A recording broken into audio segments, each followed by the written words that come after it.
Good evening, everyone, and welcome to the first meeting of the General Budget Conference Committee. Thank you for joining us here at this year's Mothership. I'm honored to be here with my colleague and partner in legislative leadership, Speaker Carl Heastie. And I'd also like to recognize Senate Deputy Minority Leader Andrew Lanza and Assembly Minority Leader Will Barkley, who help keep our discussions balanced. The Senate majority budget expands on our previous reforms and accelerates our economic recovery from these past 2 years. It prioritizes our working families, bolsters our small businesses, and shores up still needed COVID relief, all while revitalizing our most critical sectors. This budget looks to the future by forging new opportunities out of the challenges at hand. It achieves our goal of passing a timely measure that is both responsible and effective. The Senate majority budget invests in New Yorkers from cradle to college to career, invests in universal child care, suspends the gas tax and sales gas tax, supports New Yorkers' health, both physical and mental, supports caregivers and provides New Yorkers with high quality home care, prioritizes environmental action. It boosts economic development across the state. It keeps New Yorkers in their homes and combats homelessness, delivers tax relief, assists local governments, and supports communities. It protects New Yorkers and it invests in safety. It grows New York's agriculture and it builds state-of-the-art transportation. As we approach our budget deadline, the New York State Senate majority remains committed to delivering a budget that counts all New Yorkers in, provides effective aid, and reflects the values that we hold dear. Thank you. And now let me introduce my colleagues who'll be representing the Senate on this committee.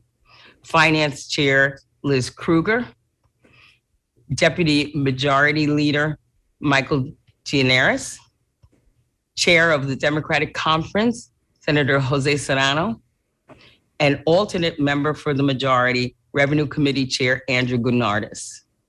Again, I mentioned the Deputy Minority Leader, Andrew Lanza, and alternate would be, I guess, Senator Lanza, you would have to tell me that, possibly Tom O'Mara, but let me know.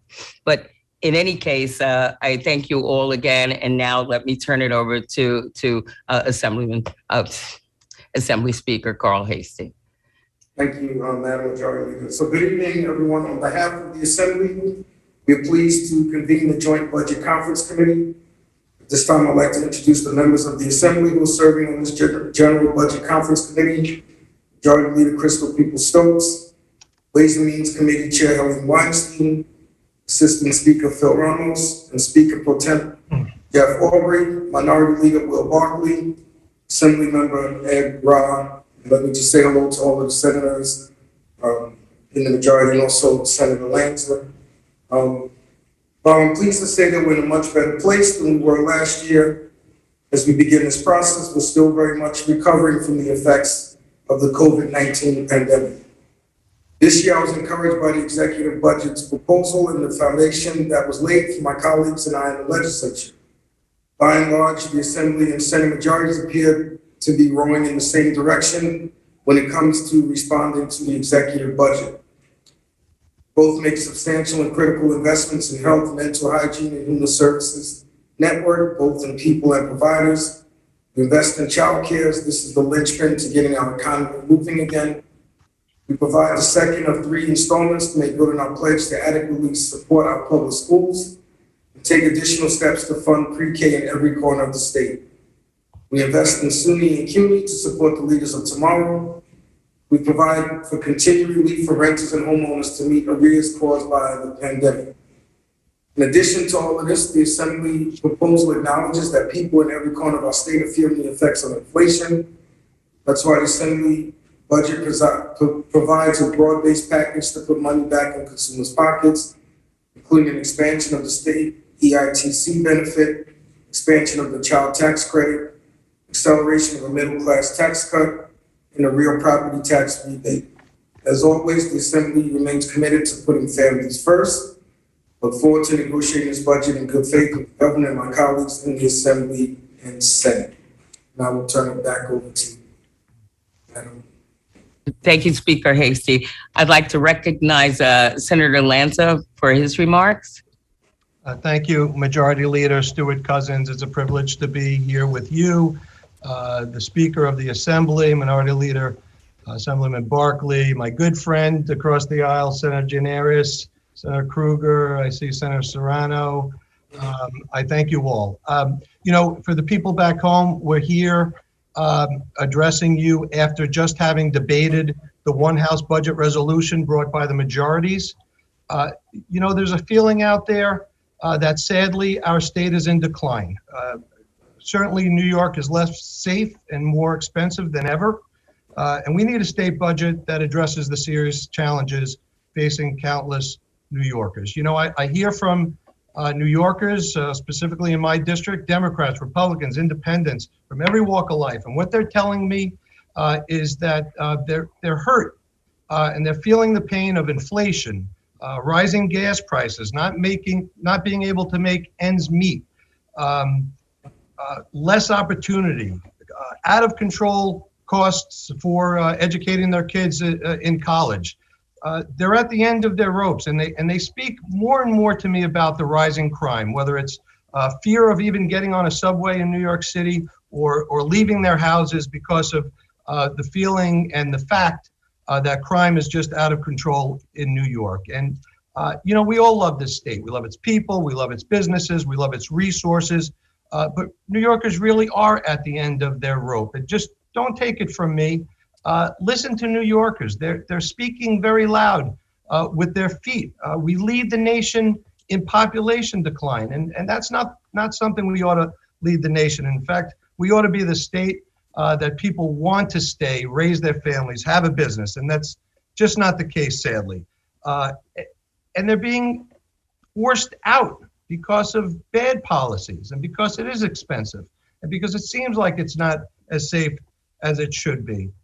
My conference, I speak on behalf of the Republican Senate Conference, we've laid out priorities that we believe would make New York safer, stronger, healthier, and more affordable. The budget must focus on making New York safe and affordable for all. And we don't believe that this budget, as presented by the Senate and the Assembly majority, does that. We've got to cut taxes for businesses and family. There's a surplus. We ought to do that. To that end, Majority Leader, I do appreciate the acceleration of the Senate Republican middle class tax cut. That will be relief that people need. I appreciate the partial suspension of some gas taxes, but we've got to move more in the direction of cutting and giving a gas holiday tax for the entire New York State tax. I heard the President of the United States, President Biden, talk about oil companies gouging Americans at the gas pump. The oil companies make 5 cents a gallon. New York State makes 50 cents a gallon. New Yorkers pay the state of New York 50 cents for every gallon of gas in the form of a tax. So I say to the people, who is gouging whom? Certainly that tax needs to be cut. The entire tax needs to be cut for the entire summer to deliver relief. We've got to reverse Albany's bad habit of out of control spending that's come from both parties, sadly, but we see that accelerating now. Spending really is the problem. We've got to improve the state's business climate. We saw especially during the pandemic with some out of control mandates that didn't seem to save anyone. They were all over the place. They were contradictory. They really destroyed businesses. I've heard from businesses across Staten Island and across New York that tell me they feel like they are being treated as the enemy by both the pandemic policies and by budgets like we see here today. We need a stronger workforce if we're going to have a stronger economy. And we need a quality education for all students. I join Senate Majority Leader Stuart Cousins in the funding to our public schools. I think it's getting to where it needs to be. But I must say that our students really felt in many respects the brunt of those sort of contradictory pandemic mandates. These kids were hurt for 2 years, and they're going to be living with it for the rest of their lives, especially our kids with developmental disabilities. And we've got to make sure we do everything we can to pick up the pieces and help them. And that means investing in public schools, technical schools, colleges, and yes, even charter schools. People need to have choice when it comes to educating their children. And we've got to protect our most vulnerable. I think this resolution in that regard, Majority Leader Stewart-Cousins, is a good start. But we don't have nearly enough here for our veterans, our seniors, and other vulnerable populations. We've got to do better, and we've got to deliver for the people who need the help the most.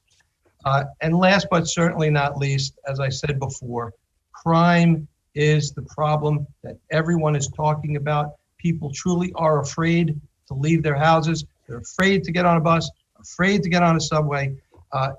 Violent crime is plaguing our streets. I see it down in New York City, and I know it's happening all over. I would argue that it's happening because of policies that began here in Albany and because of so-called progressive prosecutors. I still don't know what that means. As a former assistant district attorney, prosecutors have a responsibility to keep our streets safe, and that's their only responsibility and their only mission, to do justice in that regard.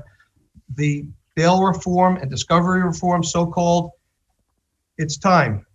If it was a test, the result is in. They've led to higher crime. We've got to repeal them. They were born in the budget. They ought to die in the budget. They're not here now. I hope when we get to the floor that we reverse those policies. Our victims, our brave law enforcement, the innocent law-abiding New Yorkers are counting on us. Enough is enough. We must restore public safety. Thank you. Thank you, Senator Lanza. I now yield back to Speaker Hasty. So we'll now hear from Minority Leader Will Barton. Thank you, Speaker Hasty, and thank you to my colleagues, both the Assembly and the Senate. We now have the governor's budget proposal, and we have both majority budget proposals. And I think calling them expansive proposals probably could be an understatement. Each of them brings spending to a record high. And just to put it in a little perspective, New York's budget, and the one being proposed particularly, but even last year's, higher than the budget in the state of Texas, higher than the budget in the state of Florida, 2 states bigger than New York, and believe it or not, even catching up to the state of California, which has twice the population of New York. Someone pointed this scenario out to me, this fact out to me today. Just 5 years ago, New York State's budget was $153 billion. The Assembly majority wants to raise that by $73 billion. And it's my understanding that this Senate majority wants to go even higher. Now, we are fortunate that we have the luxury of a lot of federal aid, but unfortunately, that's not going to last forever. So we have to bring sanity, in my mind, back to this budget process. So of course, when you spend or propose to spend all this money, there's going to be a lot of things that we can all agree on. I think the Assembly Republican Conference supports adequate funding for education, for healthcare, and certainly we support many of the tax cuts that are being proposed. But we always have to remember this, I think. We always have to remember we are spending the taxpayers' money. We're not spending our own. So the one thing I request as we move through this process, I hope there'll be more transparency than there has been over the last decade. Can we please finally move past the 3 people in a room? I think we have a lot of good ideas that we're willing to propose that New Yorkers will support. So to that end, myself and my conference, we look forward to further discussion and developing serious solutions to the issues that we have at hand in New York State. Thank you. Thank you. So the Senate and Assembly have executed the joint certificate beginning the conference committee process in an effort to reconcile variations in the budget proposals passed by each house. The Senate's recording secretary of the General Conference Committee will be Shelley Andrews. The Assembly designates Brian Hunt as the Assembly's recording secretary of the General Conference Committee. We will be appointing members to the various joint budget subcommittees, and lists of the member assignments to each subcommittee will be distributed by the press offices. The General Conference Committee will meet as needed.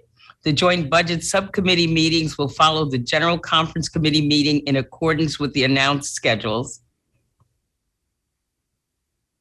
The General Conference Committee is now adjourned, subject to the call of the co-chairs. Thank you, everyone.